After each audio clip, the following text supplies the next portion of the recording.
अस्सलाम वालेकुम नाजरीन तासु गोरे अबासिन खबर जैम चाय जानजेब द खबर सर टिकी د اسرائیل حکومت لخوا د غزه جنگ بندي تړون منځوري ورکړل شوه په لویه کورم کې د دهشتګردو په خلاف د پریشن امکان د بیکوره شوي خلکو لپاره د کمپونو جوړولو نوټیفیکیشن جاری شو د خبرو تفصیل د اسرائیل حکومت لخوا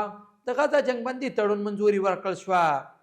اسرائیلي حکومت د سکیورټي کابینې په سفارشاتو د غزې جنگ بندي تړون باندې رسمي تور منځوري ورکړه د اسرائیلي وزیر اعظم بنیامین نیتنیاهو دفتر نه جاری شوی اعلامیه کې ویل شوي تړون له مخکې به د یرغمال شوي کسانو بیرته واپسي نور متعلقه موضوعات عملي کیږي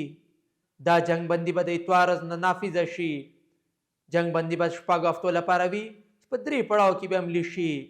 په لومړي پړاو کې به د سویلین بندیانو تبادله وشي په دویم پړاو کې به حماس د اسرائیلي فورسز بندیان خوشي کړي د غزې عوامي علاقو نه به د اسرائیلي پوځیان انخلا وشي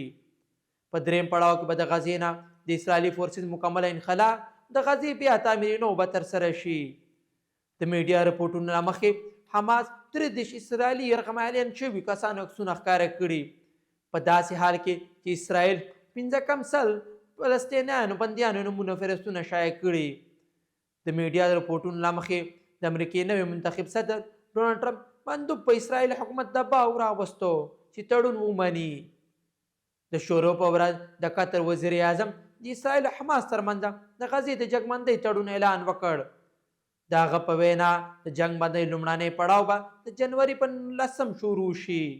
دغه تړون د غزې د مکمل انساني بحران د ختمولو د دواړو خواو ترمنځ د کشیدګي کمولو لپاره یو اهم پیشرفت ګڼل کیږي په لویه کورم کې دهشتګردو په خلاف د اپریشن امکان د بیکوره شوي خلکو لپاره د کمپونو جوړولو نوټیفیکیشن جاری شو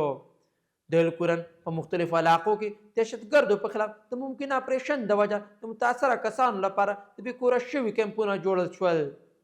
د ضلع انتظامیه لخوا په جاری شوي نوټیفیکیشن کې ویل شوي په ټل هنګو کې د ټل ډیګري کالج ټیکنیکل کالج ریسکیو او د عدالت په عمارت کې کمپونه جوړ شوي دي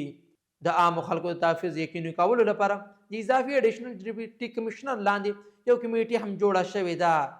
د ضلع انتظامیه په وینا د کمپونو جوړولو لپاره صوبایي ریلیف ته یو خط ارسال شوی دی او د اپریشن پر مهال د عامو خلکو تحفظ یقیني کول لومړنۍ ترجیح وي